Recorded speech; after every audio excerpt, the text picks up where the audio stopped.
This video is brought to you by PrizePicks. One of the biggest questions that we have had to talk about with the Cleveland Browns draft this year is the question of if the Cleveland Browns will trade back in this year's draft. This is the dominant part of the conversation for the Cleveland Browns because a lot of people feel like the Browns want to trade back, myself included. But let's really talk about what the process has to be for a team like Cleveland to trade back, right? Like, what are the steps, the thought process? So let's jump into it. The first thing that Cleveland has to think about when it comes to trading back, I think, is pretty simple.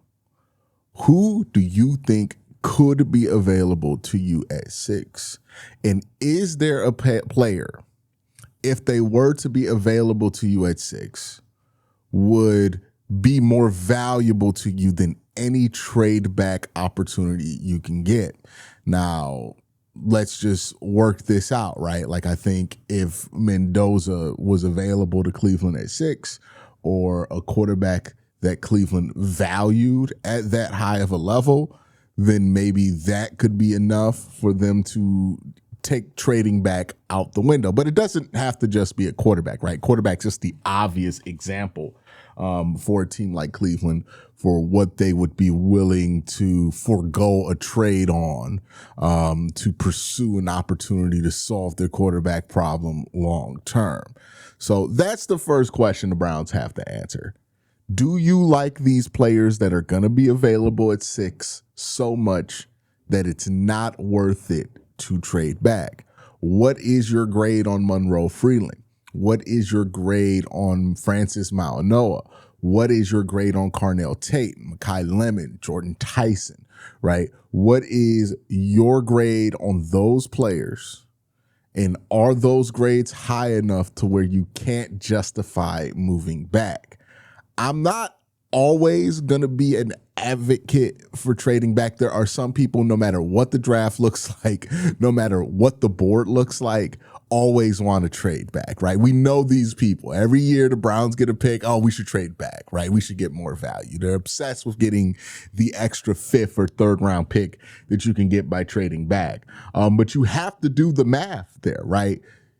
Is there a player that's so special that's available to you that even if you got an extra 2nd round pick, you would feel like you're not better off by not grabbing that player, right? Like Julio Jones, I think, is the great example that we can use that many Browns fans are familiar with. The thing about the Julio Jones trade is that Julio Jones ended up being so damn good that it didn't matter what Cleveland got in return for Julio Jones. There was no way that that trade wasn't going to be at best for Cleveland. It was going to be a 50-50 trade, right? But they got a Hall of Fame caliber player, a generation defining wide receiver. And the Cleveland Browns got, Phil Taylor, who was a solid player for a while, and like Brad Smelly. It wasn't a fair trade, right? That is the math you have to do. It's any of these guys, that caliber of player, that caliber of prospect where you're like, you know what? Can't say no to him. If you feel that way about any of these players and you work for the Cleveland Browns, I strongly recommend that you just pick that guy. The reason I say they should just take the player in that scenario, I think, is pretty simple. At the end of the day, you want to draft players you think are going to be great. And you're not going to pass up more chances at getting good players for taking a great player. And if you think a player is great, like shout out to Lance Risden. He loves Caleb Downs, I think, to that level, and he loves Jeremiah Smith. And if you're Lance and you're running the draft, I wouldn't blame him for wanting to take Jeremiah Smith there, even though I don't think it really makes sense with the Browns timeline, or wanting to take somebody like Caleb Downs there, right? If you feel that strongly about a player, if you think Caleb Downs is going to be the next Ed Reed, then go with it, right? I'm never going to say no to great football players, right? You're never going to regret drafting a great football player. The best example of this is, again, Myles Garrett. The Browns don't regret taking Myles Garrett, despite the fact that in that draft, Pat Mahomes was there at number 1 overall. You don't see redrafts where we take Miles out of it, right? So you don't regret drafting great players. That is the cardinal rule of drafting. You can try to get too cute and maneuver it and get the perfect solution out of a draft. But generally, if you draft a good player, a great player especially, you're not going to regret it. So if that's how you feel, if you feel like one of these players are that caliber, again, we're talking Julio Jones level, we're talking, if you're thinking of running backs, some Saquon Barkley level, Christian McCaffrey level. I don't know, for me personally, Jeremiah Love's not Christian McCaffrey. He's not Adrian Peterson. He's not Saquon Barkley level as a prospect. He's not Bijan Robinson level as a prospect. He's not Ashton Genty level as a prospect. He's, I think, a clear tier below it. Somebody, that's not to say that Jeremiah Love, my bad, is not going to be a great player in the NFL level. He probably will. But, if I'm looking at a running back prospect, I don't really see him in that light. The same can be said with a lot of other positions in this draft. I like Monroe Freeland, but I don't see him as like a Penei Sewell. I don't see Carnell Tate as a Julio Jones. I don't see Caleb Downs as like an Ed Reed type. I think he'll be a really good safety, but I don't think he's going to be like Ed Reed or, Troy Polamalu or something like that. So for me, the answer to that question is no, I don't value any of these guys at 6 so highly that I think it's hard to pass them up. I think that the answer is pretty clear for me.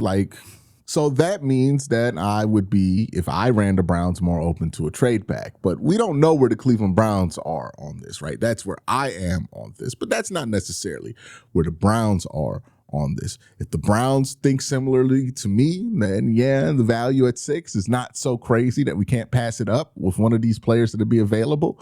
And if they get to being on the clock at 6, and that's the case, then yeah, let's see what's up with the trade back. Here's the thing about a trade back, right? When we root for a team, we tend to look at things that we want our teams to do from only the perspective of our team, what benefits our team, what our team could give up, but we don't do a great job ever, almost. And I've been doing this for a long time, right? Like I've seen a lot of trade proposals from fans, people who work in the local media, people who are adjacent to the local media with Cleveland, similar to me. Like, we do a bad job of understanding the undermining motivation and logic for a trade. We just kind of make up stuff to kind of justify a trade. That's the biggest problem the Cleveland Browns have with trying to trade back this year. I don't think there's a lot of good reason for a team to want to trade up in this draft, period. Right? Like, that's the first thing that you have to get over. I'm not even talking about the kind of assets you would want to give up to get to where Cleveland is at, right? But I think just in general, if I was sitting at 9, or if the Browns were sitting at 9, I wouldn't be talking about wanting to trade up. If I was a team sitting at 11, I don't think I would be talking about wanting to trade up, like just from a Browns perspective. This isn't the kind of draft class where you do want to trade up. This is the kind of draft class where you're kind of okay with sitting where you're at, because there's a lot of players that you're going to feel real similarly about, all bunched together from like picks 6 to picks about pick 22, right? There's a lot of similar things. Now, I think it's more possible the Browns want to trade up from 24, maybe to jump Pittsburgh. But I don't think that the Browns will trade up from 6, obviously. Or I don't know if the market is there at 6 for the Browns to find somebody who wants to trade. In order to have a market for a trade back that's going to net positive value for you, you have to have some kind of scarce resource available to you, right? It's like supply and demand. You have to have something available to you that is extremely valuable to other teams and they can't convince themselves they can replace that with something of similar quality, right? I hear a lot of people saying, hey, Caleb Downs. The Browns could sell Caleb Downs to Dallas because Dallas needs a safety.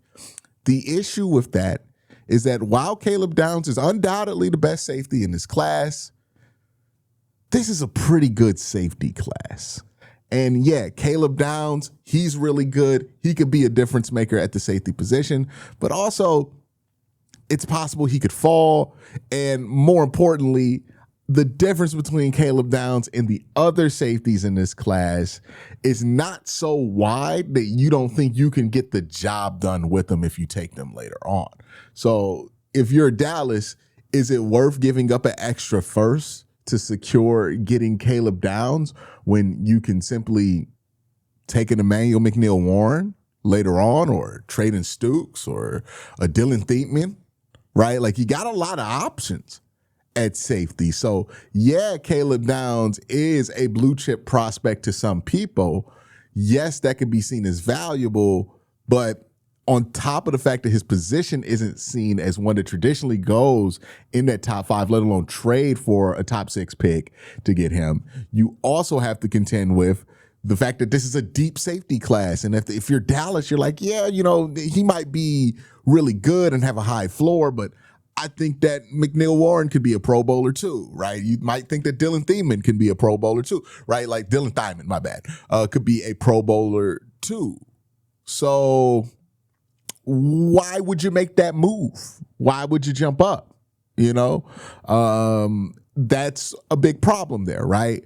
Another area where you have this kind of conversation is edge, but same problem kind of exists there. Reuben Bain is a special prospect, and some people might view him as a blue chip tier prospect, even though his measurables aren't necessarily blue chip. But some people might look at him and say, hey, that's going to be a 10, 12 sack a year guy. I'm interested in moving up for him. That conversation can be had there, but this draft is pretty deep at edge rusher too. So the desperation is only going to go but so deep. So on top of the fact that the Browns are trading a lesser asset than they did last year, right? The Browns were making a trade for number 2 overall. They kind of controlled the board because it was well known at that point that the Titans were going to go with Cam Ward. So they had control over the board, the number 2 overall pick, and they could dangle Travis Hunter out there in a class that wasn't that strong at receiver, wasn't that strong at safety, and wasn't that strong at corner, and he happened to play both, and he's a Heisman Trophy winner. That's what the Browns were able to dangle to be able to get the kind of trade that they got last year. Let's compare that to this year's leverage, where the Browns don't control the board because they're sitting at 6, right? The board will be whatever the board is for Cleveland. They have no control over what that board's going to be. So they don't control the board. They're trading the 6th pick, which is 4 slots away from the 2nd pick. It's even a slot away from where they traded down to last year. They picked number 5 last year. They have pick number 6. So the real estate that they're sitting on, just by the nature of the pick that they have, is just much less valuable than the real estate that they were sitting on last year. You add that on top of the fact that the carrots that you're going to try to dangle, they're not that valuable because, yeah, these players are good, but they're not the class isn't so stripped of what those players do later in that draft class, edge rusher, safety, that teams are going to be desperate to get them, right? So there's that. There is maybe an argument for Sonny Styles, though. Like, if you want a stand-up linebacker, there is a big gap between Sonny Styles and then the next crop of stand-up linebackers. And then maybe you can make the argument for Sadiq at tight end, but not necessarily at 6, right? Like, the positions where there's going to be a huge drop-off, there's not somebody at the top of that justifies trading up to 6.